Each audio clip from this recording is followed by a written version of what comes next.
Praise the Lord. இன்றைக்கி ரட்சிப்பு மூலியமாக இயேசு கிறிஸ்துவே சொந்த இரட்சகராக ஏற்றுக்கொண்ட பிறகு கிடைக்கக்கூடிய சந்தோஷத்தை குறித்து நான் உங்களோட ஷேர் பண்ண போகிறேன். இந்த சந்தோஷம் எனக்கு இயேசு கிறிஸ்துவை சொந்த இரட்சகராக ஏற்றுக்கொண்ட பிறகு தான் நான் அதை பெற்றுக்கொண்டேன். அந்த அனுபவமே எனக்கு ரொம்ப வித்தியாசமாக இருந்தது. ஒரு புதிய ஒரு வாழ்க்கைக்குள்ளே வந்த ஒரு அனுபவமாக இருந்தது. அது வரைக்கும் இல்லாத, அது வரைக்கும் நான் பெற்றுக்கொள்ளாத ஒரு சந்தோஷமாக இருந்தது. அது எப்படி நமக்கு கிடைக்கிது அப்படின்னு சொன்னால், கலாத்தியரில் 5ஆம் அதிகாரம் 22வது வசனத்தில் ஆவியின் கனி அப்படின்னு சொல்லப்பட்டிருக்குது. அன்பு, சந்தோஷம், சமாதானம், நீடிய பொறுமை இப்படியாய் சொல்லப்பட்டிருக்கு. அதில் பார்த்திங்கன்னா சந்தோஷம் அப்படின்னு சொல்லப்பட்டிருக்கு. இந்த சந்தோஷம் ஆவியின் கனி அப்படின்னு சொல்லப்பட்டிருக்கு. ஆவியானவர் மூலமாக கிடைக்கக்கூடிய சந்தோஷமாக இது இருக்கிறது. இது சாதாரணமாய் நம்ம சந்தோஷப்படுகிற அந்த சந்தோஷம் கிடையாது. இந்த சந்தோஷம் நீங்கள் எக்ஸ்பீரியன்ஸ் பண்ணால் மட்டும்தான் உங்களால் அது புரிஞ்சுக்கொள்ள முடியும். இது பரிசுத்த ஆவினாலே கொடுக்கப்படுகிற சந்தோஷம். இது ரொம்பவே வித்தியாசமாகவும் ரொம்பவே பரலோக அனுபவமாக இருக்கும். இது நான் பெற்றுக்கொண்டேன்.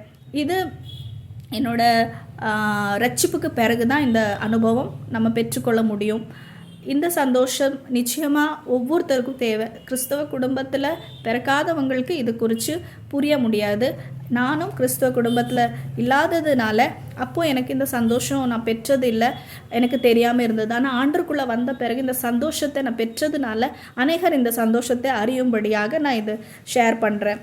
1 பேதுருவில் 1வது அதிகாரம் 8வது 9வது வசனத்தில், அவரே நீங்கள் காணாமல் இருந்தும் அவரிடத்தில் அன்பு கூறுகிறீர்கள், இப்பொழுது அவரை தரிசியாமல் இருந்தும் அவரிடத்தில் விசுவாசம் வைத்து சொல்லி முடியாததும் மகிமையால் நிறைந்துமாய் இருக்கிற சந்தோஷமுள்ளவர்களாய் களி கூர்ந்து உங்கள் விசுவாசத்தின் பலனாகிய ஆத்ம ரட்சிப்பை அடைகிறீர்கள்.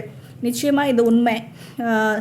இந்த சந்தோஷம் தான் நம்மளோட என்ன சொல்கிறது, ஆத்ம ரட்சிப்பு நமக்குள்ள ஒரு திருப்தி கொடுக்கக்கூடியதாக இருக்குது. இந்த வசனத்தின் மூலமாக என்னோட வாழ்க்கையில் நான் இந்த சந்தோஷத்தை பெற்றுக்கொண்டிருக்கேன். நீங்களும் இதை பெற்றுக்கொள்ளும்படி இந்த காரியத்தை உங்களோட ஷேர் பண்ணுறேன். இந்த சந்தோஷம்னு சொன்னால் எவ்வளோதான் நமக்கு ட்ரையல்ஸ் வந்தாலும் இந்த பரிசுத்த ஆவினால் கொடுக்கப்படுகிற இந்த சந்தோஷத்தினால நமக்கு ஒரு ஸ்ட்ரென்தனிங் எக்ஸ்பீரியன்ஸ் கிடைக்கும். ஸோ இது எவ்வளோதான் நம்ம ஆண்டவர் தெரியாத நாட்களில் அநேக பிரச்சனை போராட்டங்கள்லாம் போகும்போது நமக்கு நம்பிக்கை கொடுக்கக்கூடிய காரியம் எதுவுமே இருக்காது. ஆனால் ஆண்டருக்குள்ளே வரும்போது எவ்வளோதான் பிரச்சனை கண்ணீர் இருந்தாலும் யாருமே நம்ம கூட இல்லைன்னா கூட நம்மளால் சந்தோஷமாக இருக்க முடியும் அப்படின்னு சொல்லி என்னோட வாழ்க்கையில் நான் அதை புரிஞ்சிருக்கேன். நான் தனியாக இருந்தாலும் ரொம்ப சந்தோஷமாக இருக்கிறேன். ஏன்னா இயேசு கிறிஸ்து எனக்குள்ளே இருக்கிறதுனால என்னால் சந்தோஷமாக இருக்க முடியுது. ஆனால் அநேகரை நான் பார்க்குறேன், அவங்களுக்கு ஃப்ரெண்ட்ஸ் தேவைப்படுது, ஒரு கம்ஃபர்ட்டுக்காக யார்கிட்டையாவது பேசினா தான் அவங்களுக்கு கம்ஃபர்ட் கிடைக்கிது, இல்லைனா ஒரு அவுட்டிங் போனால் தான் கம்ஃபர்ட் கிடைக்கிது, இப்படியெல்லாம் சொன்னது நான் கேட்டிருக்கேன். ரிஜினி எப்படி நீ வீட்டில் இருக்க முடியுது உன்னால் அப்படின்னு எல்லாம் என்கிட்ட கேட்டிருக்காங்க. பட் எனக்கு அதிகமாக இயேசு கிறிஸ்து கூட மூலியமாக தான் எனக்கு சந்தோஷம் கிடச்சிருக்கு. ஸோ இது ஆக்சுவலி மோஸ்ட்லி ஆண்டோட காரியங்கள் எப்படி அப்படின்னு சொன்னால், அந்த சந்தோஷம் நமக்குள்ளே நிலைத்திருக்கணும் அப்படின்னா ஏசப்பா சொல்லி கொடுக்குற ஒவ்வொரு காரியத்திலையும் நம்ம நிலைத்திருக்கும் போது அந்த சந்தோஷம் நமக்குள்ளே எப்போவுமே இருக்கும், பெருகி இருக்கும்.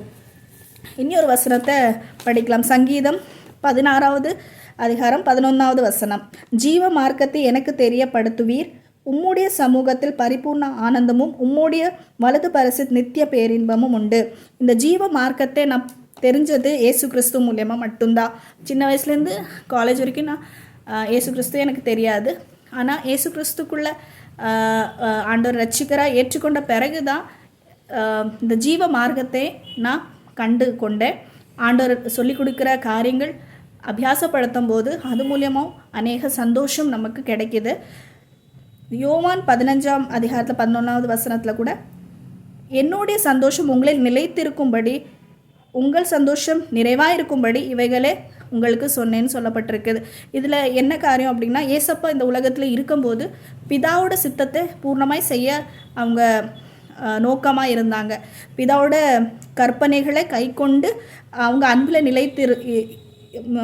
இருக்கிறது போல நீங்களும் என் கற்பனைகளை கை கொண்டு இருந்தால் அப்படின்னு சொல்லப்பட்டிருக்கு இதில். ஸோ ஆண்டவர் ஏசப்பா எப்படி பிதாவோட சித்தத்தை செய்ய அதிகமாக நோக்கமாக இருந்தாங்களோ அதே மாதிரி இயேசு கிறிஸ்து நமக்கு சொல்லி கொடுத்துருக்கிற ஒவ்வொரு கற்பனைகளை நம்ம கை கொள்ளும் போது ஆண்டோட சந்தோஷம் நமக்குள்ளே நிலைத்திருக்கும். இந்த வசனத்தின் பிரகாரமாக அது நம்ம புரிந்து கொள்ள முடியும். அது என்னோடய வாழ்க்கையிலையும் நான் அது எக்ஸ்பீரியன்ஸ் பண்ணுறேன். ரோமர் 14ஆம் அதிகாரம் 17வது வசனத்தில், தேவனுடைய ராஜ்யம் புசிப்பும் அல்லாமல் அது நீதியும் சமாதானமும் பரிசுத்த ஆவினாலே ஆகும் சந்தோஷமாக இருக்கிறது அப்படின்னு சொல்லி, பரிசுத்த ஆவினா மூலமாக இந்த சந்தோஷத்தை நம்ம பெற்றுக்கொள்ள முடியும்.